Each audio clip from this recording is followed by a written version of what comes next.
Hello everyone, स्वागत है आप सभी का टारगेट यूकेपीएससी के डेली न्यूज़ एनालिसिस में।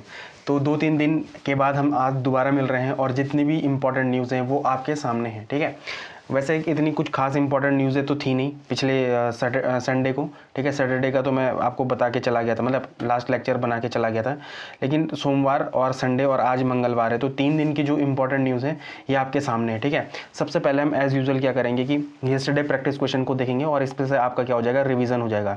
ठीक है, फिर कुछ वन लाइनर न्यूज़ है नहीं, मतलब कुछ इंपॉर्टेंट नहीं थी वन लाइनर न्यूज़, तो वो आज है नहीं। लेकिन जो जितनी भी बाकी न्यूज़ हैं ये बड़ी ही इंपॉर्टेंट है आपके prelims as well as mains examination के लिए, इवन इंटरव्यू के लिए भी हैं। ठीक है, तो जो आज मैंने एक और इनोवेशन किया है इसमें, देखो एक तो आपके पास जो लोकल न्यूज़ होती हैं वो हैं। ठीक है, फिर द इंडियन एक्सप्रेस के जो न्यूज़ होती हैं वो हैं आपके पास, और जो ये 2 न्यूज़ हैं ये पीआईबी की न्यूज़ हैं।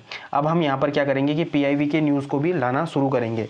जो प्रेस इन्फॉर्मेशन ब्यूरो है यहाँ पर डायरेक्ट ही क्या होती है, गवर्नमेंट ऑफ इंडिया के द्वारा जो भी इनिशिएट लिए जाते हैं वो हमारे पीआईबी में आते हैं। तो वो पीआईबी भी क्या हो जाती है, हमारे लिए बड़ी इंपॉर्टेंट हो जाती है एग्जाम पॉइंट ऑफ व्यू के लिए।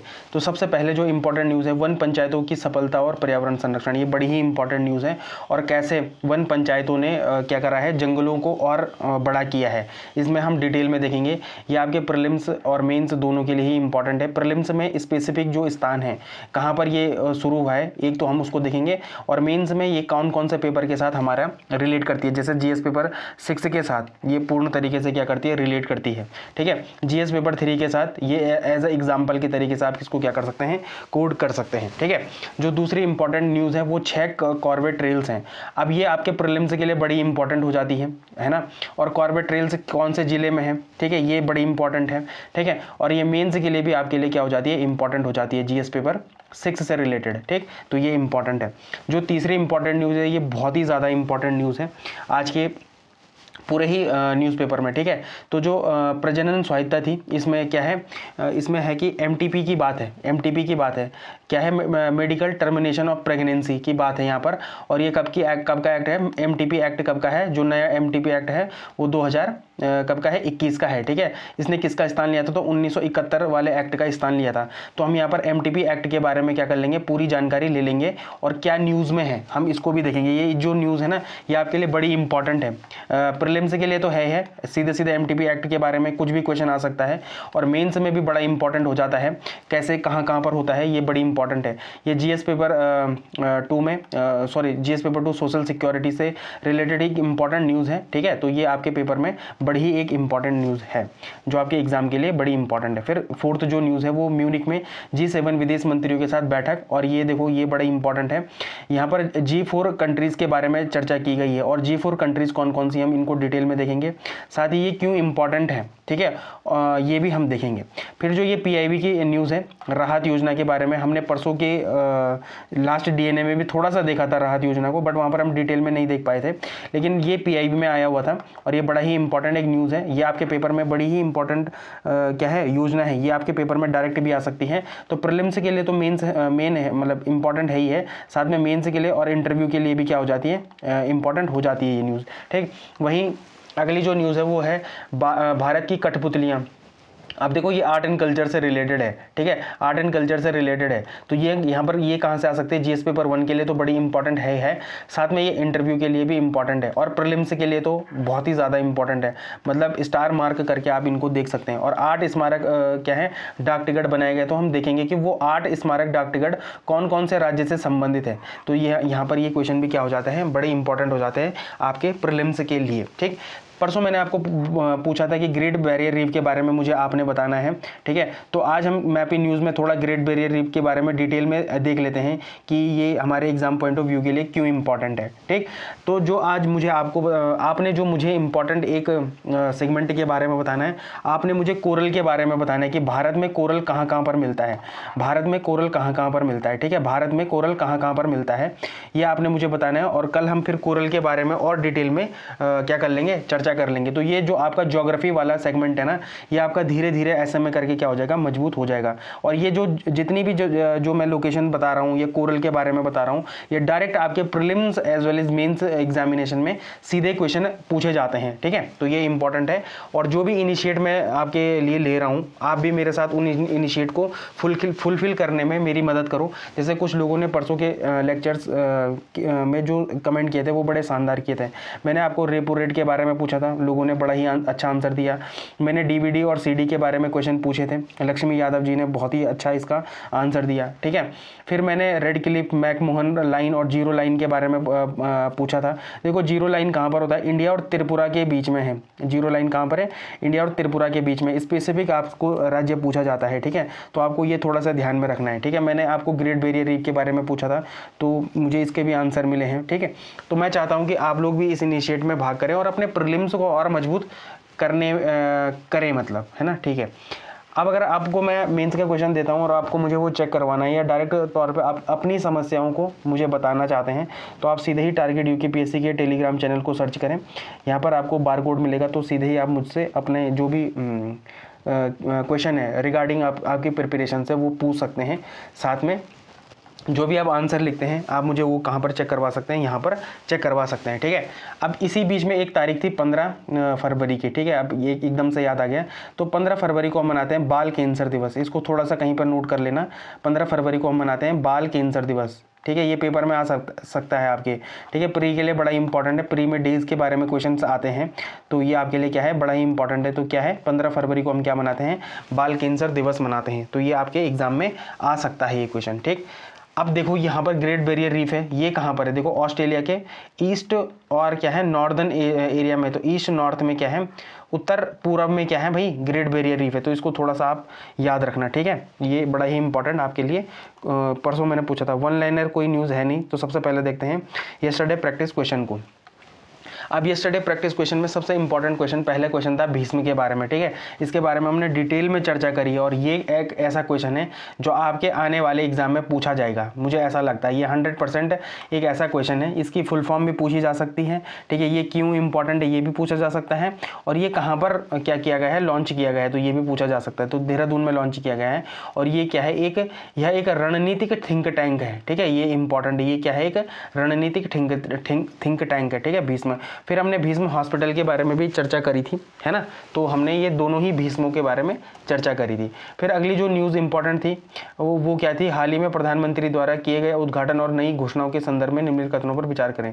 नए पीएमओ परिसर का नाम सेवा तीर्थ रखा गया है, ये बिल्कुल सही है। लखपति दीदी योजना का लक्ष्य बढ़ाकर 6 करोड़ कर दिया गया है, ठीक है। ये 2023 से शुरू हुई थी, कहाँ पर, सेंटर में। और अब इसका क्या कर दिया गया, टर्नओवर कितना बढ़ा दिया गया है, 6 करोड़ बढ़ा दिया गया है, ठीक है। तो ये बड़ा इंपॉर्टेंट था। उसके बाद पीएम राहत योजना के तहत दुर्घटना पीड़ितों को 5 लाख रुपए तक का कैशलेस इलाज मिलेगा। नहीं, ये था 1.5 लाख रुपए तक का क्या मिलेगा, कैशलेस इलाज मिलेगा। तो यहाँ पर क्या है, 1 और 2 क्या है, सही आंसर है। तो इसका बी बॉल क्या है भाई, सही आंसर है। तो ये आपके एग्जाम के लिए इंपॉर्टेंट है। फिर हाल ही में सांख्यिकी और कार्यक्रम क्रियान्वयन मंत्रालय MOSPI द्वारा जारी किए गए CPI, ठीक है, कंज्यूमर प्राइस इंडेक्स श्रृंखला के संदर्भ में निम्नलिखित कथनों पर विचार करें। तो CPI श्रृंखला का आधार वर्ष कब है भाई, 2024 कर दिया गया है, ये बिल्कुल सही है। पहला कितना था, 2012 था, अब कितना कर दिया गया है, 2024 कर दिया गया है।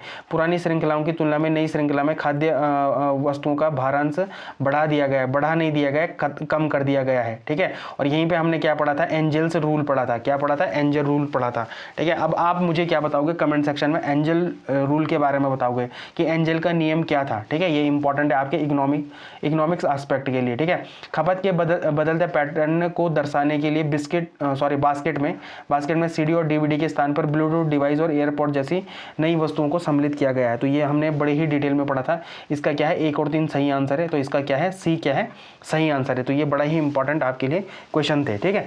अब सबसे पहले बढ़ते हैं उत्तराखंड न्यूज़ की तरफ। और उत्तराखंड न्यूज़ में सबसे इंपॉर्टेंट जो न्यूज़ है, वन पंचायतों की सफलता और पर्यावरण संरक्षण। तो न्यूज़ क्या है, देखो, पौड़ी जिले के 7 वन पंचायतों ने जन सहभागिता से 10 हेक्टेयर बंजर जमीन को घने जंगल में बदलकर 12 सूखे जल स्रोतों को पुनर्जीवित किया है। तो ये देखो, ये कितनी इंपॉर्टेंट न्यूज़ है, ठीक है।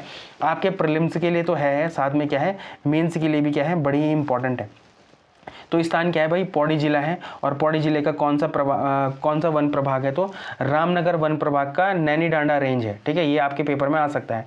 मुख्य प्रजाति कौन कौन सी यहाँ पर यूज की मतलब लगाई गई थी, तो बांज लगाई गई थी, बुरांस लगाया गया था, काफल लगाया गया था, तो तेज पत्ता का जो पेड़ होता है, ठीक है, और उसके बाद और पद्म जैसे पौधे लगाए गए थे। ठीक है, वन पंचायतों इसमें 7 वन पंचायतों को शामिल किया गया था, तो आप इसका नाम, इनके नाम देख सकते हैं। ठीक है, क्या उपलब्धि है, तो 10 हेक्टेयर जंगल विकसित किया गया, और इसमें क्या किया गया है, 12 जो जल स्रोतों थे, जो जल स्रोत हैं उनको क्या किया गया है, पुनर्जीवित किया गया है। ठीक है, अब इनका विस्तार कहाँ पर, तो कुमाऊं के सल्ट क्षेत्र में विस्तार करने की बात की गई है, धुमाकोट में विस्तार करने की बात की गई है, रिखड़ी खाल में विस्तार करने की बात कही गई है, और साथ में 540 वन पंचायतों में लागू करने की बात करी गई है।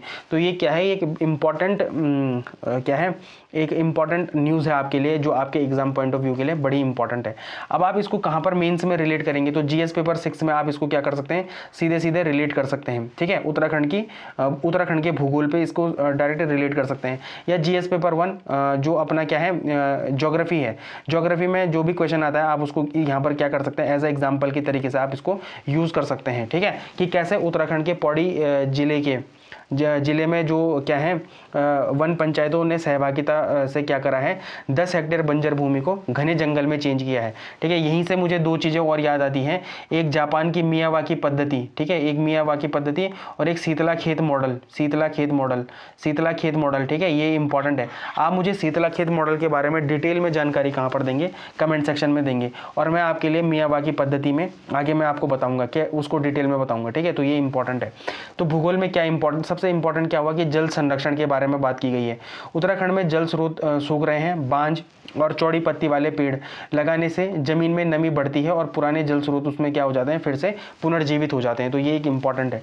फिर वन पारिस्थितिकी की बात करी गई कि जैसे पाइन है, जैसे चीड़ का पेड़ है, चीड़ के जंगल बना मिश्रित वन की बहस में एक मजबूत तर्क ये है कि यहाँ बांज, बुरांस, काफल, तेजपात और पद्म जैसे पौधे लगाए गए, जो जैव विविधता को क्या करते हैं, बढ़ाते हैं, जो बायोडाइवर्सिटी को क्या करते हैं, इंक्रीज करते हैं। इसी से क्या हुआ है, जो 12 क्या है जल स्रोत हैं वो क्या है, पुनर्जीवित हुए हैं। तो ये एक इंपॉर्टेंट क्या है आपके लिए एस्पेक्ट है। ठीक, फिर अर्थव्यवस्था और सामाजिक विकास में भी क्या कर सकते हैं आप, इसको डायरेक्ट कनेक्ट कर सकते हैं।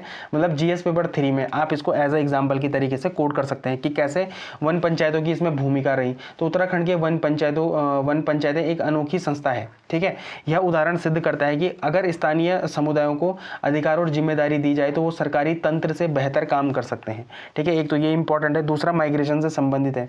ठीक है, ये पलायन से संबंधित है। पलायन और सूखे की मार झेल रहे गांव की जान लौट आई। जब क्या हुआ, जब जंगल सुधरेंगे और पानी उनको मिल जाएगा, किनको, लोगों को मिल जाएगा, तो पहाड़ से पलायन भी रुकेगा। कुछ तो पलायन का एक कारण सबसे इंपॉर्टेंट ये भी है कि प्राकृतिक जो संसाधन है उनकी कमी। ठीक है, प्राकृतिक संसाधन की कमी, जैसे जल हो गया। ठीक है, तो ये इंपॉर्टेंट है, इससे क्या होगा, पलायन भी रुकेगा। अब अगर निबंध में पर्यावरण संरक्षण से रिलेटेड कोई क्वेश्चन, मतलब निबंध आता है, या जल संकट से रिलेटेड कोई क्वेश्चन आता है या निबंध आता है, या उत्तराखंड का विकास मॉडल से संबंधित कोई निबंध आता है, तो उसमें जन भागीदारी, ठीक है, उसमें जन भागीदारी से आप क्या कर सकते हैं, नैनीडाना मॉडल का जिक्र कर सकते हैं कि कैसे नैनीडाना मॉडल क्या हुआ है, इसने एक सकारात्मक पक्ष दिखाया है। ठीक है, किस मामले में, तो वन पंचायतों के द्वारा जो क्या हुआ है, बंजर भूमि को घने जंगल में बदलना। ठीक है, तो ये आपके लिए एक अच्छा एग्जाम्पल हो सकता है। जीएस पेपर 3 की बात करें आप, चाहे एसए की बात करें, चाहे जीएस पेपर 2 की बात करें, सॉरी जीएस पेपर 1 की बात करें, या जीएस पेपर 6 की बात करें, तो ये सब जगह क्या हो रहा है, आपको इंटरलिंक करते हुए मिल रहा है ये ये टॉपिक। ठीक है, अब यहाँ पर मियावाकी जो पद्धति है उसको हम थोड़ा सा डिटेल में जान लेते हैं कि क्या है ये। तो एक जापानी वानिकी तकनीक है ये, जिसका उपयोग बहुत कम समय में और छोटी जगह पर घने और प्राकृतिक जंगल उगाने के लिए किया जाता है। तो ये किसने शुरू करा था, तो अकीरा मियावाकी ने करा था। ये कौन थे, तो ये जापानी वनस्पति शास्त्री थे। ठीक है, उद्देश्य क्या था इनका, या इस पद्धति का उद्देश्य क्या है कि बंजर भूमि या शहरी कंक्रीट की जमीनों के बीच छोटे छोटे शहरी वन बनाना, अर्बन फॉरेस्ट बनाना। सिद्धांत क्या था कि इसमें केवल स्थानीय और देशज प्रजातियों के पौधे ही लगाए जाते हैं जो उस क्षेत्र की जलवायु के लिए क्या होते हैं, अनुकूल होते हैं। तो ये एक इंपॉर्टेंट एस्पेक्ट है। ठीक है, तो मियावाकी पद्धति क्या क्या है और इसकी क्या विशेषता है, तो देखो पहले तो है सघन रोपण। तो इसमें सघन रोपण क्या है कि 3 से 5 पौधे लगाए जाते हैं 1 वर्ग मीटर में। ठीक है, फिर तेज वृद्धि, इस विधि से लगाए गए जंगल पारंपरिक जंगल की तुलना में कितने होते हैं? 10 गुना तेजी से बढ़ते हैं। फिर ज़्यादा घनत्व, ये जंगल सामान्य जंगलों से 30 गुना अधिक घने होते हैं। फिर सेल्फ सस्टेनिंग, मतलब 2 से 3 साल की देखभाल के बाद ये जंगल अपनी देखभाल खुद करने लगते हैं, मतलब इनको ह्यूमन इंटरफेस की ज़रूरत नहीं पड़ती। ठीक है, तो ये पद्धति क्या है, बड़ी इंपॉर्टेंट है। फिर ये क्या होते हैं, मल्टी लेयर्ड होते हैं, मतलब 4 स्तरों में क्या होते हैं, ये पौधे लगाए जाते हैं। सबसे पहले यहाँ पर क्या झाड़ी लगाई जाती है, फिर छोटे पेड़ लगाए जाते हैं, फिर पेड़ लगाए जाते हैं। ठीक है, फिर वितान मतलब कैनोपी लगाए जाते हैं, जो ऊंचे ऊंचे पेड़ होते हैं ना, फिर वो लगाए जाते हैं। तो इससे क्या होता है कि ये कम एरिया में भी क्या हो जाता है, ये वन क्या हो जाते हैं, बहुत घने हो जाते हैं। ठीक है, तो ये इंपॉर्टेंट है। अब ये कैसे काम करते हैं, मतलब मियावाकी पद्धति कैसे काम करती है? तो सबसे पहले यहाँ पर मिट्टी की जाँच होती है, मिट्टी की बनावट, मिट्टी में क्या क्या पोषक तत्व हैं उनकी जाँच की जाती है। ठीक है, फिर बायोमास उसमें मिलाया जाता है, जैसे उसमें उपजाऊ बायोमास, जैसे भूसा मिला दिया, खाद मिला दिया, नारियल के छिलके मिला दिए। ठीक है, जिससे क्या होगा कि मिट्टी का पोरस, जिसमें क्या हो, जिसमें ताकि मिट्टी का पोरस उसमें बना रहे और जो जड़ें हैं वो आसानी से उसमें क्या हो सके, फैल सकें। ठीक है, तो ये एक इंपॉर्टेंट है। फिर स्थानीय पौधों का इसमें चयन किया जाता है। तो देखो सबसे इंपॉर्टेंट यही है, ऐसा नहीं कि कहीं का पौधा कहीं लगा दिया, उसकी जलवायु भी तो वहाँ पर सूट होनी चाहिए। तो यहाँ पर सबसे इंपॉर्टेंट क्या है कि स्थानीय पौधों का चयन किया जाता है। सबसे महत्वपूर्ण चरण ये है ना, केवल वही पौधे चुने जाते हैं जो उस क्षेत्र में प्राकृतिक रूप से उगते हैं। जैसे उत्तराखंड में अगर मियावाकी पद्धति से कई राज्यों ने यहाँ पर क्या उगाए हैं, वन उगाए हैं, तो वहाँ पर किन का यूज़ हुआ है, जैसे बांज का यूज़ हुआ है, बुरांस का यूज़ हुआ है। अब जैसे मैदानों में तो बांज और बुरांस हो नहीं सकता ना, तो वहाँ पर क्या लगाए गए हैं भाई, नीम लगाया गया है, पीपल लगाया गया है, शीशम लगाया गया है। तो ये क्या है, एक इंपॉर्टेंट एस्पेक्ट है। ठीक है, मियावाकी पद्धति का। फिर रोपण कैसा होता है, तो पौधों को बहुत पास पास लगाया जाता है, इससे सूर्य की रोशनी जमीन तक नहीं पहुंचती, जिससे क्या नहीं होती भाई, इसमें खरपतवार नहीं होती। अब जब खरपतवार नहीं होती ना, तो मिट्टी में क्या बनी रहती है, नमी बनी रहती है। देखो आपको पता होगा ना कि खरपतवार क्या करता है कि इंपॉर्टेंट मिनरल्स को क्या ले लेता है, भूमि के इंपॉर्टेंट मिनरल को अपने अंदर ले लेता है, जिससे कि जो मेन पौधे होते हैं उनको क्या नहीं मिल पाती, पोषक तत्व नहीं मिल पाते, जिसके कारण उनकी वृद्धि नहीं हो पाती। ठीक है, तो ये इंपॉर्टेंट है। फिर मिल्चिंग भी है इसमें। मिल्चिंग क्या होता है कि ज़मीन को पराली और घास से ढक दिया जाता है, ताकि वो उसमें क्या ना हो, पानी सूख ना सके। ये भी क्या है, इंपॉर्टेंट है। तो ऐसे मियावाकी पद्धति में स्टार्टिंग फेज इसका ये होता है। ठीक है, इसके क्या क्या बेनिफिट्स हैं? सबसे पहले है कार्बन अवशोषण। तो कार्बन अवशोषण कैसे है, ये जंगल सामान्य पौधारोपण से 30 गुना अधिक कार्बन डाइऑक्साइड सोखते हैं। ठीक है, तापमान नियंत्रण कैसे है कि शहरी क्षेत्रों में हीट आइलैंड इफेक्ट, जो हीट अर्बन हीट आइलैंड होते हैं को कम करते हैं और तापमान को क्या करते हैं, कम करते हैं। तो ये इंपॉर्टेंट है। ठीक, फिर ध्वनि और धूल प्रदूषण, ये घने जंगल क्या करते हैं, ध्वनि अवरोधक का काम भी करते हैं, मतलब साउंड बैरियर्स का काम भी करते हैं, और साथ साथ में क्या करते हैं, धूल के कणों को भी रोकते हैं। तो ये भी एक इंपॉर्टेंट एस्पेक्ट है। फिर जैव विविधता है, तो पक्षियों और कीट पतंगों के लिए बहुत ही जल्दी क्या बना देते हैं, ये आवास भी बना देते हैं। तो ये मियावाकी पद्धति है। ठीक है, अब इसमें कुछ क्रिटिकल एस्पेक्ट भी है, मतलब अगर इसकी आलोचना भी करनी हो तब भी इसके 3 पॉइंट बनी जाते हैं। एक तो ये क्या है, सबसे इंपॉर्टेंट तो ये है कि सबसे महंगी पद्धति है, ये काफ़ी महंगी पद्धति है। ठीक है, इसमें दूसरी इंपॉर्टेंट चीज़ क्या है कि यह प्राकृतिक पारिस्थितिकी तंत्र को बदल सकती है। जैसे अगर कोई घास का मैदान है, उसको पूरी तरीके से क्या कर लेगी, बदल देगी। ठीक है, और जब भी प्राकृतिक पारिस्थितिकी तंत्र क्या होता है, चेंज होता है, तो वो क्या करता है कि निगेटिव इम्पैक्ट डालता है। ठीक है, वो क्या करता है कि निगेटिव इम्पैक्ट डालता है। ठीक है, और जो तीसरी सबसे इंपॉर्टेंट चीज़ है कि इसमें पेड़ बहुत पतले होते हैं, क्योंकि वे रोशनी के लिए ऊपर की ओर क्या करते हैं, प्रतिस्पर्धा करते हैं। तो इसमें जो पेड़ होते हैं, ठीक है, वो अमूमन क्या होते हैं, बहुत ही पतले होते हैं, मतलब। ठीक है, और आपको ये तो पता ही चल गया ना कि क्या होता है कि कम जगहों में क्या लगा जाता है, बहुत ज़्यादा वृक्ष लगाए जाते हैं। ठीक है, तो इसमें क्या होती है, केवल ऊपर बढ़ने की क्या होती है, प्रतिस्पर्धा होती है। सूरज की रोशनी को लेने के लिए क्या होती है, केवल प्रतिस्पर्धा होती है। ठीक है, तो ये क्या हो गया आपका, ये पूरा टॉपिक क्या हो चुका है, ख़त्म हो चुका है। आपने इसमें क्या पढ़ा है, सबसे पहले तो आपने इसमें न्यूज़ पढ़ी। ठीक है, फिर न्यूज़ के बीच में जो प्रीलिम्स के एस्पेक्ट जितना भी हो सकता था आपने वो पढ़ा, फिर आपने मेंस के एस्पेक्ट से भी इसको पढ़ा, फिर आपने एक इंपॉर्टेंट पद्धति पढ़ी है, क्या पढ़ी है, मियावाकी पद्धति पढ़ी है। ठीक है, और मियावाकी पद्धति भी आज आपने क्या कर ली है, डिटेल में पढ़ ली है। ठीक है, किसने इसकी शुरुआत करी, क्यों ये इसकी मुख्य विशेषता क्या है, ठीक है, कैसे काम करती है, क्या इसके बेनिफिट है, क्या इसकी क्या है निगेटिव चीज़ें हैं। ठीक है, आपने यहाँ पर क्या पढ़ी है, ये निगेटिव एस्पेक्ट भी पढ़ा है। ठीक है, फिर आपके लिए क्या है, ये एक MCQ है। मुझे उम्मीद है आप इसका क्या करेंगे, कमेंट सेक्शन में आंसर करेंगे। ठीक है, अब आपको मुझे क्या बताना है, आपको मुझे बताना है शीतला खेत मॉडल के बारे में। शीतला खेत मॉडल के बारे में आपने मुझे क्या बताना है, डिटेल में बताना है। ठीक है, शीतला खेत मॉडल के बारे में आपने मुझे डिटेल में बताना है। कहाँ पर, कॉमेंट सेक्शन में। या जो नहीं बता सकते वो मैं एक चीज़ बोलूँगा कि एक बार गूगल करके पढ़ जरूर लेना कि शीतला खेत मॉडल क्या है। ये आपके प्रीलिम्स साथ ही साथ मेंस के लिए भी क्या है, बड़ा ही इंपॉर्टेंट है। और जिनके भी इंटरव्यू हैं अब, ठीक है, कुछ लोगों के यहाँ पर क्या है, इंटरव्यू भी हैं, तो वो लोग इन सब चीज़ों को क्या कर लें, तैयार कर लें। ये बड़ा ही इंपॉर्टेंट क्या है, सेगमेंट है। अब जो दूसरी जो सबसे इंपॉर्टेंट न्यूज़ है वो क्या है, 6 कॉर्बेट ट्रेल्स के बारे में बताया गया है। अब देखो यहाँ पर ना इस नाम से ही क्या कर सकते हैं आप, प्रीलिम्स में क्वेश्चन गलत कर सकते हैं। जैसे आपको कॉर्बेट दिखेगा, आप सोचोगे या तो ये नैनीताल में होगा, कहाँ पर होगा, नैनीताल में होगा, या फिर ये कहाँ पर होगा, पौड़ी में होगा। लेकिन ये कहाँ पर है, 6 नए कॉर्बेट ट्रेल्स कहाँ खोले जा रहे हैं, तो ये चंपावत में खोले जा रहे हैं। ये बड़ा ही इंपॉर्टेंट है। ठीक है, यहाँ पर आप कंफ्यूज पूर्ण तरीके से हो सकते हैं। ठीक है, कॉर्बेट नाम से। तो उत्तराखंड वन विभाग चंपावत जिले में पर्यटन और रोजगार को बढ़ावा देने के लिए 25 करोड़ रुपए की लागत से क्या बना रहा है, 6 कॉर्बेट ट्रेल्स विकसित करने जा रहा है। ठीक है, तो यहाँ पर जो प्रीलिम्स के एस्पेक्ट से जो क्वेश्चन बन सकते हैं, कौन से जिले में हो रहा है भाई, तो कहाँ पर हो रहा है, चंपावत में हो रहा है। प्रोजेक्ट का नाम क्या है, तो कॉर्बेट ट्रेल्स है। ठीक है, इनकी संख्या कितनी है, तो 6 है। स्वीकृत बजट कितना है, तो भाई 25 लाख रुपए का है। पहली किस्त कितने की मिलेगी, तो 4.5 करोड़ की मिलेगी। कुछ ऐतिहासिक संदर्भ भी हैं, जैसे शिकारी जिम कॉर्बेट की 1907 से 1937 के बीच गतिविधियों से संबंधित कुछ स्थल भी हैं इसमें। ठीक है, कहाँ पर, इस कॉर्बेट ट्रेल में। ठीक, तो ये बड़ा ही क्या है, इंपॉर्टेंट है।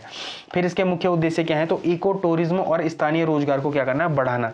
ठीक है, जैसे इको टूरिज्म की बात आती है तो जीएस पेपर 3 के लिए तो ये एज ए एग्जाम्पल के लिए इंपॉर्टेंट हो जाता है, साथ में ही जीएस पेपर 6 के लिए भी इंपॉर्टेंट हो जाता है। और जैसे स्थानीय रोजगार की बारे में बात आती है तो GS paper 2 Indian polity, GS paper 2, GS paper 3 Indian economy और जीएस पेपर 6 वहाँ के लिए क्या हो जाता है, ये इंपॉर्टेंट हो जाता है। देखो जीएस पेपर 2 और 3 में तो आप इसको एज ए एग्जाम्पल की तरीके से ही कोड कर सकते हैं, लेकिन जीएस पेपर 6 में आप इसको पूर्ण तरीके से, ठीक है, पूर्ण तरीके से क्या कर सकते हैं, हूबहू चेप मतलब वहाँ पर कॉपी पेस्ट कर सकते हैं इस डेटा को। ठीक, तो ये इंपॉर्टेंट है। अब यहाँ पर मेंस में कहाँ पर इंपॉर्टेंट है, तो सबसे पहले है डाइवर्सिफिकेशन ऑफ टूरिज्म, मतलब पर्यटन के विविधीकरण करने के लिए। अब आपने कुछ दिन पहले एक रिपोर्ट पढ़ी थी ना कि सबसे ज़्यादा जो पर्यटन है वो कहाँ पर है भाई, वो मैदानी इलाकों में है। मैदानी इलाकों में हमने इसमें कौन सा एग्जाम्पल देखा था, हमने हरिद्वार का एग्जाम्पल देखा था भाई। अगर 2024 में 2025 में माना 6 करोड़ से ज़्यादा टूरिस्ट आए, तो 3 करोड़ जो टूरिस्ट अकेले कहाँ पर आए, हरिद्वार में आए। इसका मतलब मैदानी क्षेत्रों में तो क्या है, मैदानी क्षेत्रों में तो टूरिज्म है ही है, लेकिन कहाँ पर नहीं है टूरिज्म, पहाड़ी इलाकों में नहीं है टूरिज्म। पहाड़ी इलाकों में क्या है, नहीं है टूरिज्म नहीं है। और उत्तराखंड में क्या है, 84 और 85% तो क्या है पर्वतीय भाग है, पर्वतीय भाग है। तो इसको क्या करना है, टूरिज्म से जोड़ना बड़ा ही अनिवार्य है। तो जब इसको टूरिज्म से जोड़ना बड़ा ही अनिवार्य है, तो सरकार के द्वारा कौन कौन से मॉडल, मतलब ये कौन कौन सी योजनाएं चलाई जा रही हैं, तो सरकार के द्वारा यही योजनाएं चलाई जा रही हैं कि सरकार ने क्या करा है, 6 कॉर्बेट ट्रेल्स बनाने की बात कहां पर करी है, चंपावत में करी है। ऐसे ही क्वेश्चन आपके मेंस में आते हैं। ठीक है, ऐसे ही क्वेश्चन तो आते हैं आपके मेंस में। ठीक है, तो मुद्दा क्या है, अभी तक राज्य का पर्यटन मुख्य रूप से 4 धाम है ना, और नैनीताल और मसूरी और मैदानी इलाकों तक ही सीमित था। लेकिन अब ये इंपॉर्टेंट क्यों है कि चंपावत जैसे उपेक्षित सीमावर्ती जिलों में पर्यटन अवसंरचना का विकास करने से पर्यटकों का दबाव मुख्य केंद्रों से कम हो जाएगा और नए नए क्या होंगे, पर्यटन स्थलों का विकास होगा इसमें। तो 6 जो नए कॉर्बेट ट्रेल्स खोले हैं, ये इस सेगमेंट में भी क्या है, पर्यटन के सेगमेंट में भी क्या है, बड़ा ही इंपॉर्टेंट है। अब ये क्या बढ़ाएंगे, ये रोजगार बढ़ाएंगे, पलायन को कम करेंगे और रिवर्स माइग्रेशन, ठीक है, जो रिवर्स पलायन है उसको क्या करेंगे, बढ़ाएंगे। इसका उद्देश्य क्या है, स्थानीय लोगों को रोजगार देना, होम स्टे बनाना, टूर गाइड, हॉस्पिटैलिटी सेक्टर में रोजगार सृजन से पर्वतीय क्षेत्रों में हो रहे पलायन को क्या करना, रोकने में भी ये मदद करेगा। ठीक है, इसी बीच ये क्या करेगा, रिवर्स माइग्रेशन में भी क्या करेगा, बढ़ोतरी करेगा। लोग बाहर से जो लोग बाहर जा चुके हैं वो अब अपने रोजगार के लिए या अपने रोजगार के लिए जो घर में ही उनको रोजगार मिल रहा है वो वापस आएंगे। ठीक है, इससे क्या होगी, उत्तराखंड की जनसंख्या में भी फिर वृद्धि होगी, है ना। तो ये इंपॉर्टेंट है। जो घोस्ट विलेज की अवधारणा है वो खत्म होना शुरू हो जाएगी। ठीक है, जो गांव क्या बन चुके हैं, घोस्ट विलेज बन चुके हैं, वो क्या हो जाएंगे, अब फिर आबाद होना शुरू हो जाएंगे। तो ये इंपॉर्टेंट है। फिर इको टूरिज्म और विरासत संरक्षण की भी बात करी गई है। तो यहाँ पर क्या बोला गया था कि ब्रिटिश कालीन फॉरेस्ट डाक बंगलों का जीर्णोद्धार और स्थानीय वास्तुकला का उपयोग विरासत टूरिज्म, मतलब जो हेरिटेज टूरिज्म को बेहतर बनाने का क्या है, एक एग्जाम्पल है। तो ये भी क्या हो जाता है आपके लिए, एक स्टार मार्क वाला पॉइंट है ये। ठीक है, जब भी आप मेंस में लिखें तो बताएं उनको, मतलब वहाँ पर बताएं कि इको टूरिज्म और विरासत संरक्षण से कैसे हम क्या कर सकते हैं, पर्यटन को या हेरिटेज टूरिज्म को क्या कर सकते हैं, प्रमोट कर सकते हैं। ठीक है। फिर जिम कॉर्बेट की ऐतिहासिक विरासत जो 1907 से 1937 के बीच में आदमखोर बाघों का शिकार किया था उन्होंने, को पर्यटन से जोड़ना एक नई क्या है, मार्केटिंग रणनीति है। क्या है, एक नई मार्केटिंग रणनीति है। तो ये भी क्या है, आपके लिए इंपॉर्टेंट है। फिर सतत विकास, सस्टेनेबल डेवलपमेंट की बात करी गई है कि नेचर ट्रेल्स और वन्य जीव संरक्षण के लिए जागरूकता का यह दर्शाता है कि यह विकास क्या है, पर्यटन के अनुकूल मॉडल पर आधारित है। ठीक है। ये क्या है, इन्वायरमेंट फ्रेंडली एक क्या है, मॉडल आधारित है। ठीक है। अब सस्टेनेबल डेवलपमेंट गोल मैंने आपको बताए थे। ठीक है। मैंने आपको 17 के 17 सस्टेनेबल डेवलपमेंट गोल याद करवाए थे। ठीक है। अब आपको मुझे बताना है 13, 14 और 15 सस्टेनेबल डेवलपमेंट गोल के बारे में बताना है। और कहाँ पर बताना है, कमेंट सेक्शन में बताना है। ठीक है। ये बड़े ही इंपॉर्टेंट सस्टेनेबल डेवलपमेंट गोल हैं जो आपके एग्जाम पॉइंट ऑफ व्यू के लिए क्या है, बड़े ही इंपॉर्टेंट है। और आपके प्रिलिमिनरी एग्जाम में कभी भी क्या आ सकते हैं, ये direct match the following question में आ सकते हैं। ठीक है। तो ये इंपॉर्टेंट है। अब जो नई न्यूज़ है वो प्रजनन स्वायत्ता है, और क्यों इंपॉर्टेंट है हम इसको भी देखेंगे। ठीक है। ये मेंस में कहाँ पर हमारे लिए इंपॉर्टेंट है, हम वहाँ पर भी इसको देखेंगे। ठीक है। तो ये सबसे इंपॉर्टेंट न्यूज़ है ये। ठीक है। तो यहाँ पर क्या बोला कि सुप्रीम कोर्ट ने बॉम्बे हाई कोर्ट के फैसले को पलटते हुए एक नाबालिग को 30 सप्ताह के गर्भ गिराने की अनुमति दी है। देखो, अभी तक जो हमारा एमटीपी एक्ट है जो 2021 का एमटीपी एक्ट, मतलब फुल फॉर्म जानते हो ना, मेडिकल टर्मिनेशन ऑफ प्रेगनेंसी जो 2021 का क्या है, एक्ट है, उसमें क्या है, 24 हफ्तों तक ही क्या कर सकते हैं आप, गर्भपात कर सकते हैं। 24 हफ्तों तक ही क्या कर सकते हैं, गर्भपात कर सकते हैं। लेकिन यहाँ पर देखो एक स्पेसिफिक न्यूज़ है, और ये आपके एग्जाम पॉइंट ऑफ व्यू के लिए बड़ी ही इंपॉर्टेंट है कि सुप्रीम कोर्ट ने क्या बोला है, बॉम्बे हाई कोर्ट के फैसले को क्या कर रहा है, पलटते हुए बोला है कि एक नाबालिग को 30 सप्ताह के गर्भ गिराने की अनुमति दी है। ठीक है। अभी तक जो एमटीपी एक्ट था जो 2021 का था, उसमें कितने सप्ताह का गर्भपात करने की बात करी गई थी, 24 सप्ताह के गर्भपात करने की बात कही गई है। तो यहाँ पर क्या दिखाता है, यहाँ पर दिखाता है कि महिला की प्रजनन स्वायत्ता और मानसिक स्वास्थ्य भ्रूण के अधिकारों से ऊपर है। ठीक है। जो भ्रूण का अधिकार है उससे ऊपर है, किसकी, महिला की जो रिप्रोडक्टिव ऑटोनॉमी है और जो मानसिक स्वास्थ्य है वो भ्रूण के अधिकारों से क्या है, ऊपर है। ठीक। अब यहाँ पर कुछ प्रीलिम्स के लिए कुछ क्वेश्चन बन जाते हैं। सबसे पहले तो यही क्वेश्चन बनता है कि एमटीपी एक्ट कब का है, जो medical termination of pregnancy act है वो कब का है, तो वो 2021 का है। ठीक है। मुझे पता है आपको ना बहुत लोगों को इसमें क्या होगा, बहुत ज़्यादा कन्फ्यूजन होगा, तो आज आपका कन्फ्यूजन इसमें पूर्ण तरीके से क्या हो जाएगा, समाप्त हो जाएगा। ठीक है। और ये आपके एग्जाम पॉइंट ऑफ व्यू के लिए बड़ा ही इंपॉर्टेंट है। देखो कहाँ कहाँ पर, प्रीलिम्स में तो है, साथ में मेंस, और अब तो ये इंटरव्यू के लिए क्या है, बहुत ही ज़्यादा क्या हो चुका है, इंपॉर्टेंट एक आर्टिकल भी था ये, और न्यूज़ तो है ही है। ठीक है। तो यहाँ पर क्या, जो 2021 का एमटीपी एक्ट है वो क्या बोलता है, यह अधिनियम, इस अधिनियम के तहत सामान्य मामलों में गर्भपात की सीमा 20 सप्ताह और विशेष श्रेणी जैसे बलात्कार हो गया, बलात्कार पीड़िता हो गया, नाबालिग हो गया या दिव्यांग के लिए 24 सप्ताह तक। इस केस में 30 सप्ताह की अनुमति कोर्ट के विशेष आदेश से मिली है। अब ये क्या है, ये एक्ट से नहीं मिली है, मतलब इस एमटीपी एक्ट 2021 से ये उनको 30 सप्ताह की जो क्या है गर्भपात करने की बात करी गई है वो उनको कोर्ट से मिली है, कोई एमटीपी एक्ट से नहीं मिली है। ठीक है। दूसरा, संवैधानिक अधिकार की बात करें तो प्रजनन अधिकार है ना, रिप्रोडक्टिव राइट्स संविधान के कौन सा अनुच्छेद में आते हैं, तो 21 अनुच्छेद में आते हैं, प्राण एवं दैहिक स्वतंत्रता के अंतर्गत आते हैं। ये क्वेश्चन भी आ सकता है कि प्रजनन अधिकार है जो हमारा, ये रिप्रोडक्टिव राइट्स हैं, वो अनुच्छेद कौन से में आते हैं, तो अनुच्छेद 21 में आते हैं, प्राण एवं दैहिक स्वतंत्रता के अंतर्गत आते हैं। अब यहाँ पर मेडिकल बोर्ड की भी बात है कि 24 सप्ताह के बाद गर्भपात के लिए जिला या राज्य स्तर के मेडिकल बोर्ड की अनुमति आवश्यक होती है, जो भ्रूण में असमानता की जांच करती है। ठीक है। तो ये क्या है, एक इंपॉर्टेंट प्रीलिम्स के कुछ फैक्ट हैं।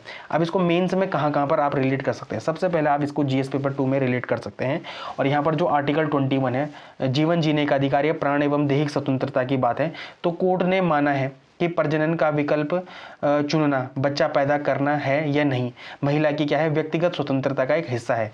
आप इसे निजता के अधिकार के उदाहरण के रूप में भी लिख सकते हैं। मतलब जब भी आपको राइट टू प्राइवेसी वाले एस्पेक्ट की बात करें तो वहाँ पर क्या है कि बच्चा पैदा करना या नहीं करना ये क्या है महिला की व्यक्तिगत स्वतंत्रता का क्या है हिस्सा है। ठीक है, ये एक तो एक चीज ये चीज़ इंपॉर्टेंट है।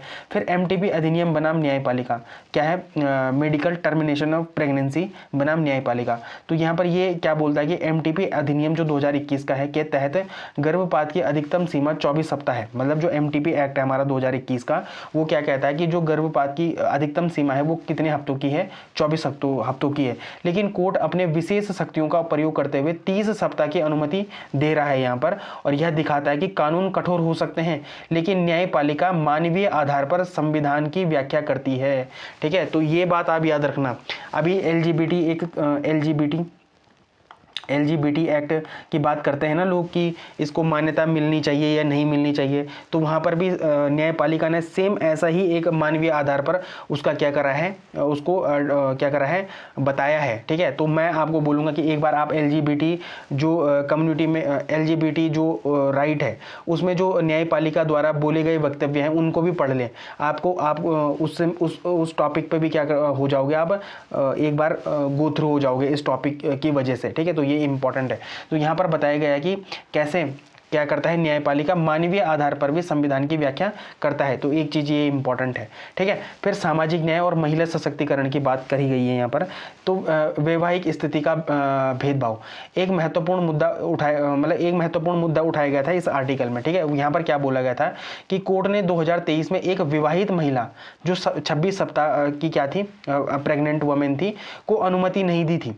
किस चीज़ के लिए? गर्भपात के लिए। लेकिन यहाँ पर जो आज का जो क्या है आर्टिकल है वहाँ पर क्या बोला गया था कि यहाँ पर एक अविवाहित महिला को 30 सप्ताह में गर्भपात कराने की इजाज़त दे दी है ना। ये इंपॉर्टेंट है। यह दर्शाता है कि समाज और कानून अभी भी अविवाहित माँ और नवजात बच्चे के कलंक को गंभीरता से लेते हैं, जबकि विवाहित महिलाओं से उम्मीद की जाती है कि वे बच्चा रखें। अब देखो आप कि ये कितना इम्पॉर्टेंट क्या है एक सेगमेंट है। अगर आप यहाँ पर अपने ध्यान से पढ़ रहे हैं माना अगर आप इसको ध्यान से समझने की कोशिश कर रहे हैं तो ये कितनी डेप्थ वाली बात है कि एक अविवाहित माँ एक नाजायज़ बच्चे के कलंक को गंभीरता से लेती है, जिस वजह से यहाँ पर कोर्ट ने क्या बोला है कि 30 सप्ताह के बच्चे को आप क्या कर सकते हैं टर्मिनेट कर सकते हैं। और वहाँ पर जो 2023 का केस था वहाँ पर क्या थी जो महिला थी वो विवाहित थी और वहाँ पर सरकार ने इसको टर्मिनेट करने की बात नहीं करी। ठीक है, वहाँ पर अनुमति नहीं दी टर्मिनेट करने की। तो ये एक इंपॉर्टेंट सेगमेंट है। फिर मानसिक स्वास्थ्य की बात यहाँ पर देख लेते हैं।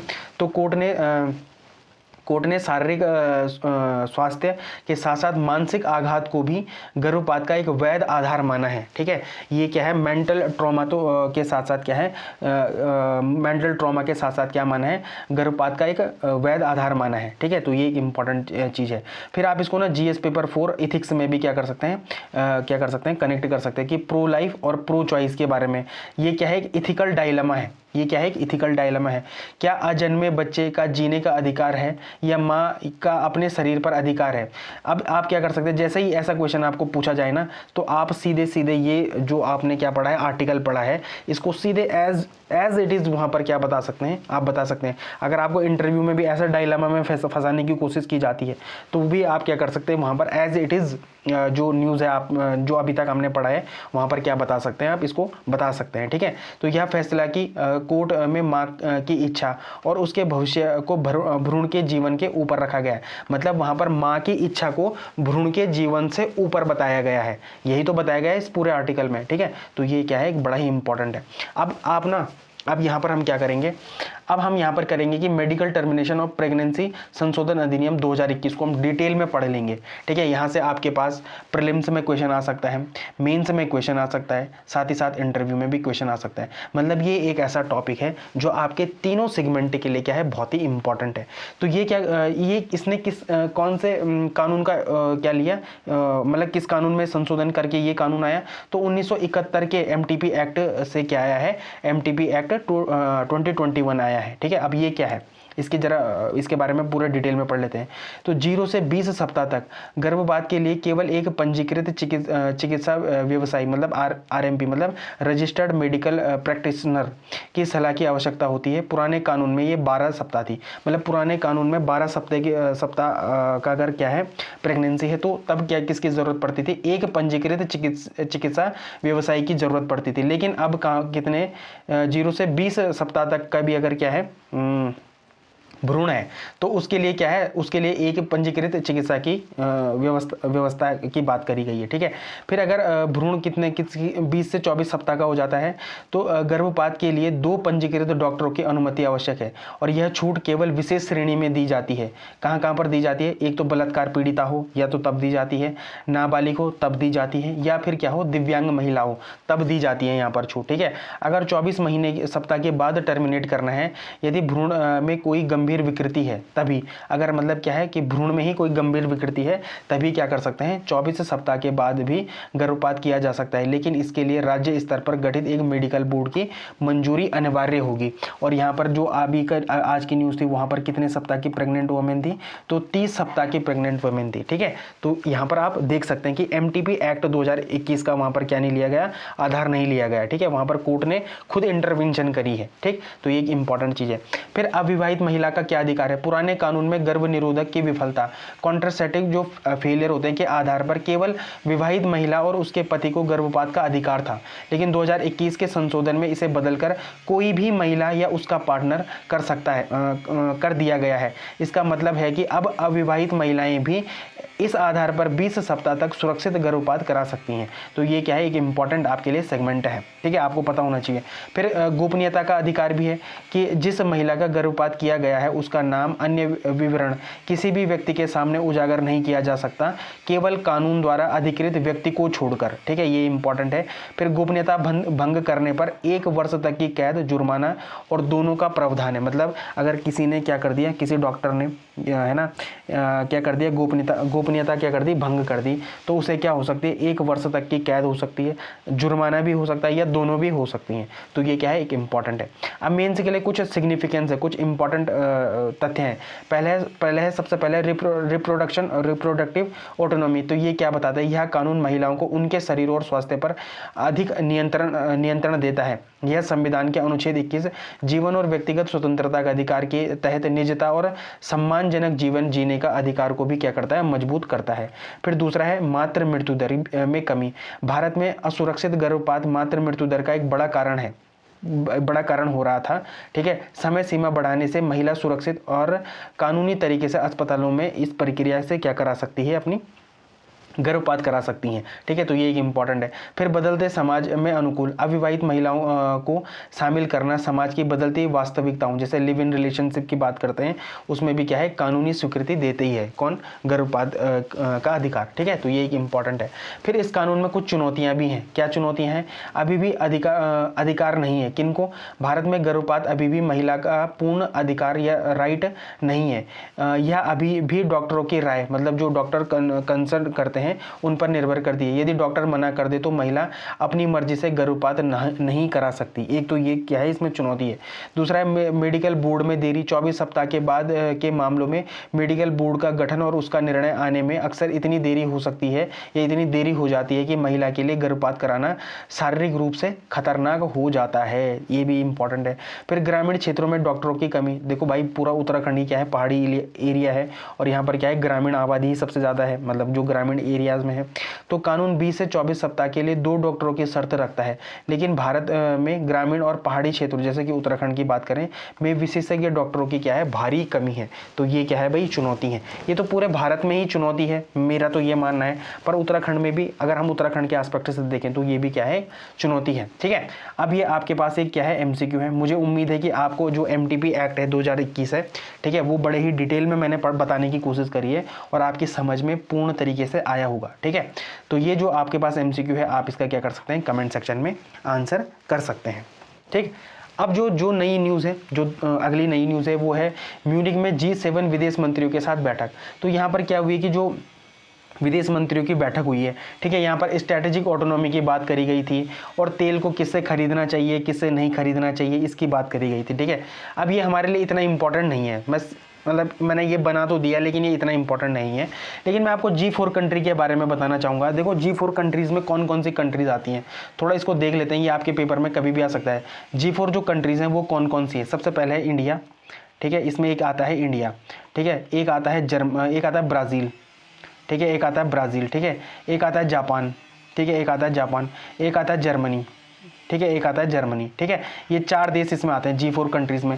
और ये 4 देश कौन है पता, ये UN जो हमारा ये जो यूनाइटेड नेशन सिक्योरिटी काउंसिल है, यूएनएसए में जो परमानेंट सीट के हकदार हैं, मतलब जिनको बात की जा रही है कि इनको क्या देना चाहिए, स्थायी सदस्यता देनी चाहिए, स्थायी सदस्यता देनी चाहिए, ये उससे रिलेटेड है, ठीक है, ये उससे रिलेटेड है। कौन, G4 कंट्रीज़। तो कभी भी आपके पास प्रीलिम्स में क्वेश्चन आ सकता है कि G4 कंट्रीज़ में निम्नलिखित में से कौन शामिल है या नहीं है। तो आपको हमेशा अपने दिमाग में रखना है कि कौन कौन सी G4 कंट्री है। भाई इंडिया है, ब्राज़ील है, जापान है, जर्मनी है, ठीक है। और ये क्यों इंपॉर्टेंट है G4 कंट्रीज़, तो इनको क्या बोला गया है, जो यूनाइटेड नेशन सिक्योरिटी काउंसिल में क्या किस चीज़ की बात करी गई है, स्थायी सदस्यता देने की बात करी गई है, ठीक है।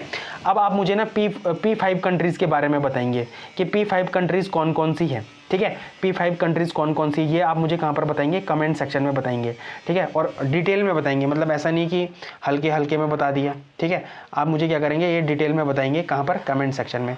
तो आई होप, मुझे ऐसा लगता है कि आपको समझ आ गया होगा कि जो अपने G4 कंट्रीज़ हैं वो कौन कौन सी हैं। और ये बड़ा ही इम्पॉर्टेंट एक न्यूज़ थी आपके ये जो न्यूज़पेपर में थी, लेकिन ये आपके प्रीलिम्स और मेंस में आ सकती है, ये क्वेश्चन आ सकता है G4 के बारे में, ठीक है। अब जो अगली न्यूज़ है, ये जो न्यूज़ है ये PIB से ली गई हैं। कहाँ से ली गई हैं, PIB से ली गई हैं, प्रेस इन्फॉर्मेशन ब्यूरो से ली गई हैं, ठीक है। अब जैसे ये वाली न्यूज़ थी PM राहत योजना के बारे में है, तो PM राहत योजना के बारे में थोड़ा सा क्या कर लेते हैं, डिटेल में देख लेते हैं, ठीक है। ये आपके प्री, मेंस और इंटरव्यू तीनों में ही आपसे पूछी जा सकती है। तो योजना क्या है, PM राहत है। इसकी फुल फॉर्म क्या है, road accident victim hospitalisation and assured treatment, मतलब सड़क दुर्घटना पीड़ित अस्पताल भर्ती और सुनिश्चित उपचार है ना। इसका उद्देश्य क्या है, कैशलेस आपातकालीन देखभाल सुनिश्चित करना, ताकि धन की कमी के कारण किसी की क्या ना हो, जान ना जाए, ठीक है। इसे विशेष रूप से गोल्डन आवर हस्तक्षेप पर ध्यान केंद्रित करते हुए शुरू किया गया है। आप मुझे बताएंगे कि गोल्डन आवर क्या है। एक्सीडेंट होता है ना जब किसी का, ठीक है, या कहीं पर दुर्घटना होती है, तो वहाँ पर एक कुछ आवर्स होते हैं जिनको गोल्डन आवर कहते हैं। आप मुझे बताएंगे कि वो गोल्डन आवर्स क्या है, ठीक है, वो गोल्डन आवर्स क्या है, यह क्यों महत्वपूर्ण है। तो सड़क दुर्घटना में होने वाली लगभग 50% मौतों को रोका जा सकता है यदि पीड़ित को पहले 1 घंटे के भीतर क्या भेज दिया जाए, अस्पताल भेज दिया जाए या अस्पताल पहुंचा दिया जाए, तो क्या हो जाता है, 50% मौतों में क्या हो जाएगी, कमी हो जाएगी, ठीक है। यह भारत में आपातकालीन प्रतिक्रिया तंत्र, इमरजेंसी रिस्पॉन्स इकोसिस्टम को मजबूत करता है, ठीक है। इसके कुछ मुख्य प्रावधान क्या है, तो प्रति पीड़ित को क्या कितना मिलेगा, 1.5 लाख तक का कैशलेस उपचार मिलेगा। दुर्घटना की तारीख से 7 दिनों तक का कवरेज इसमें शामिल है। तो ये भी कई बार प्रीलिम्स में आ सकता है क्वेश्चन कि इसमें कितने से कितने दिनों का कवरेज है। तो दुर्घटना जिस दिन हुई उस दिन से 7 दिनों तक का क्या है, कवरेज है। तो ये भी एक इम्पॉर्टेंट है, ठीक है। फिर इसमें जो स्टेबलाइजेशन सहायता है वो 24 घंटे तक गैर जानलेवा मामले के लिए और 48 घंटे तक क्या है, जानलेवा मामले के लिए क्या है, स्टेबलाइजेशन की बात करी गई है, सहायता दी गई है, ठीक है। किसी भी श्रेणी के सड़क पर हुई दुर्घटनाओं के लिए उपलब्ध है, मतलब छोटी बड़ी जैसे भी क्या होगी सड़क दुर्घटना होगी, उन दोनों के लिए ही क्या है, ये PM राहत योजना चलाई गई है, ठीक है। आपातकालीन पहुंच और डिजिटल एकीकरण, तो ERSS हेल्पलाइन नंबर क्या गई बताया गया इसको, तो 112 डायल करें, ठीक है, उससे जुड़ा है। फिर ईदार प्लेटफॉर्म है ना, और TMC, तो आप इसको क्या करेंगे जरा एक बार डिटेल में देख लेना। वैसे ईदार का जो फुल फॉर्म है वो पता क्या है, ईदार का फुल फॉर्म है इलेक्ट्रॉनिक डिटेल्ड एक्सीडेंट रिपोर्ट, एक तो ये की बात करी गई है। और TMS 2.0 का मतलब क्या है, इसका मतलब क्या है, ट्रांजैक्शन ट्रांजैक्शन मैनेजमेंट सिस्टम की बात करी गई है, ट्रांजैक्शन मैनेजमेंट सिस्टम की बात करी गई है। और ईदार मतलब क्या है, इलेक्ट्रॉनिक डिटेल एप्लीकेशन रिपोर्ट की बात करी गई है इसमें। तो इन दोनों को क्या कर दिया गया है, एकीकृत कर दिया गया है।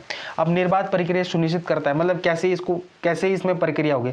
तो पहले दुर्घटना रिपोर्ट होगी, फिर वहाँ पर जैसे दुर्घटना रिपोर्ट आई, फिर वहाँ पर से क्या करा, अस्पताल में भर्ती करा, फिर पुलिस वेरिफिकेशन हुआ, उपचार दिया, ठीक है, फिर दावा क्लेम करा और भुगतान भी हो जाता है इसमें, ठीक है।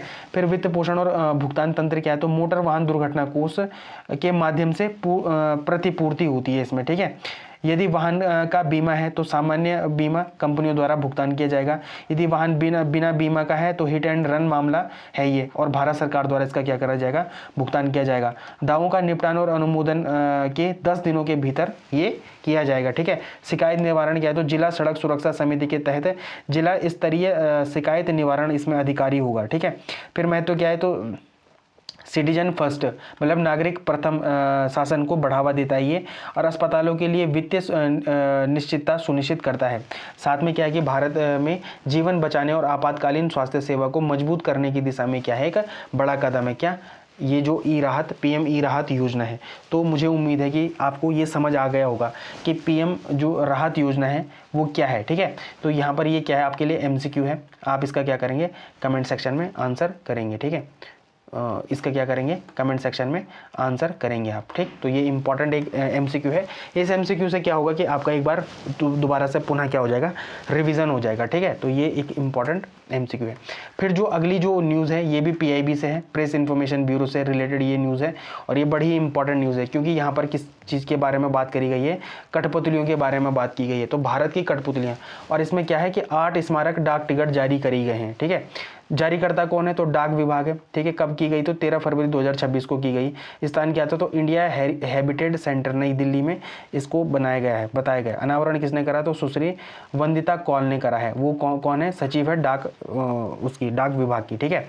फिर उसका उद्देश्य क्या है कि भारत की समृद्ध कठपुतली विरासत का क्या करना, विरासत का उत्सव मनाना है। कठपुतली कला क्यों महत्व है, देखो क्यों महत्व है इसका, देखो ये तो मेंस से सीधे सीधे रिलेट करेगा। और GS paper one art and culture, ठीक है, आर्ट एंड कल्चर, ठीक है, यहाँ पर से, और प्रीलिम्स के लिए भी इंपॉर्टेंट हो जाता है। तो क्यों महत्वपूर्ण है, तो यह भारत की सबसे पुरानी कहानी सुनाने, हिस्टोरी टेलिंग की परंपराओं में से एक है। यह संगीत, वर्णन और दृश्य कला का एक अनूठा मिश्रण है। पीढ़ियों से पारिवारिक परंपराओं के माध्यम से इसे सुरक्षित किया गया है। मतलब पीढ़ी दर पीढ़ी, मतलब एक परिवार को क्या आती थी, अगर कठपुतली परंपरा आती थी तो उन्होंने क्या करा है, अपनी अगली पीढ़ी को दिया है, फिर अगली पीढ़ी ने अगली पीढ़ी को दिया है, फिर अगली पीढ़ी ने अगली पीढ़ी को दिया है। तो ऐसे चलती हुई आ रही है। मतलब क्या हुआ है कि पीढ़ियों से पारिवारिक परंपराओं के माध्यम से इसे क्या करा गया है, संरक्षित किया गया है। तो ये इसलिए इंपॉर्टेंट है हमारे लिए कठपुतली कला, ठीक है। अब कुछ कठपुतली कलाओं के बारे में यहाँ पर बात की है, जिनके बारे में क्या किया गया, 8 डाक टिकट निकाले गए। जैसे कठपुतली कहाँ थे, राजस्थान की है। फिर यक्षगान गोम्बे या टाटा, ठीक है, ये कहाँ है, कर्नाटका में है। फिर डंगोर पुतुल, तो ये कहाँ है, पश्चिम बंगाल का है। फिर काठी कुंडेई, ये कहाँ है, उड़ीसा से है।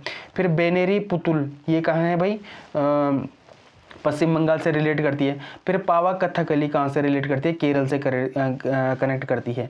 फिर रावण छाया कहाँ से करती है कनेक्ट, तो उड़ीसा से करती है। फिर तोलू बोम लाटा कहाँ से करती है कनेक्ट भाई, तो ये आंध्र प्रदेश से करती है। तो ये जो जितनी भी क्या है कठपुतली कलाएं हैं, जिनके ऊपर क्या करे गए हैं, 8 डाक टिकट निकाले गए हैं। ये आपके प्रीलिम्स के लिए क्या है, बड़े ही इंपॉर्टेंट है, और मेंस में आप इनका क्या कर सकते हैं, एग्जाम्पल दे सकते हैं। अब डिज़ाइन किसने, तो श्री शंख सामंत जी ने इनका क्या करा है, डिज़ाइन तैयार किया गया। इनका मूल्य कितना है, तो 500 रुपये है, और 8 टिकटों का पूरा सेट है इसमें, मतलब ठीक। तो ये इंपॉर्टेंट है। और किस किस का सहयोग, जैसे संगीत नाटक कला अकेडमी हो गई, Indira Gandhi national cultural academy हो गई, फिर दरीचा फाउंडेशन और इशारा पपेट थिएटर ट्रस्ट ने इसमें क्या करा है, इसको सहयोग, मतलब इनके सहयोग से क्या बनाए हैं, ये बने हैं सारी चीज़ें। क्यों महत्वपूर्ण है, तो यह भारत की सांस्कृतिक विरासत और शिल्प कौशल को प्रदर्शित करता है, पारंपरिक प्रदर्शन कलाओं के प्रति जागरूकता को बढ़ावा देता है, और ये डाक टिकट भारत की विरासत में लघु राजदूत के रूप में कार्य करते हैं। अब देखो यहाँ पर लघु राजदूत क्यों बोला होगा, ठीक है, क्यों बोला होगा जरा मुझे कमेंट सेक्शन में बताना, मैं जानना चाहता हूँ कि कितने लोग इसको एनालिटिकल वे में भी देख रहे हैं। तो क्यों बोला होगा जरा मुझे कमेंट सेक्शन में इसको जरा क्या करना, बताना। ठीक है, तो ये इंपॉर्टेंट है, ये आपके लिए क्या है, एक MCQ है, आप इसका क्या कर सकते हैं, कमेंट सेक्शन में आंसर दे सकते हैं। देखो ये बहुत ही अच्छा क्या है, ये MCQ है। अगर आपके पास इससे रिलेटेड कोई क्वेश्चन आएगा ना तो वो ऐसा ही आएगा। ठीक है, एज इट इज़ भी आ सकता है और ऐसे भी आ सकता है। ठीक, और ये करंट अफेयर में चल रहा है तो अब इसके आने के चांसेस क्या हैं, ज़्यादा हैं। ठीक है, तो ये हो गया। ठीक, अब थोड़ा सा ग्रेट बैरियर रीफ के बारे में बात कर लेते हैं, जो मैंने आपको क्या कल पूछा था। और आज आपको मुझे किन के बारे में डिटेल में देना है कि भारत में कहाँ कहाँ पर कोरल है। ठीक है, वो मुझे आपने कहाँ पर बताना है, कमेंट सेक्शन में बताना है। ठीक है, तो ग्रेट बैरियर रीफ दुनिया का सबसे बड़ा क्या है, कोरल रीफ है, मूंगा चट्टान का क्या है, सिस्टम है। कहाँ पर है भाई, ऑस्ट्रेलिया में है। और कहाँ पर है, उत्तर पूर्व में देखा था ना हमने, ये मैप में देखा था। ठीक है, अब इसकी स्थिति क्या है, तो यह ऑस्ट्रेलिया के उत्तर पूर्वी तट पर क्वींसलैंड राज्य के समानांतर स्थित है। यह कोरल सागर मतलब कोरल सी में स्थित है। इसका आकार कितना बड़ा है, तो 2300 किलोमीटर तक फैला हुआ है ये, और 1400 मील क्या है, लंबा है, मतलब बात एक ही है। और एक जरा बताना, 1 मील में कितने किलोमीटर होते हैं, 1 माइल में कितने किलोमीटर होते हैं, जरा बताना। मैं देखना चाहता हूँ कि इसकी मैथ्स थोड़ा सा ठीक है यहाँ पर।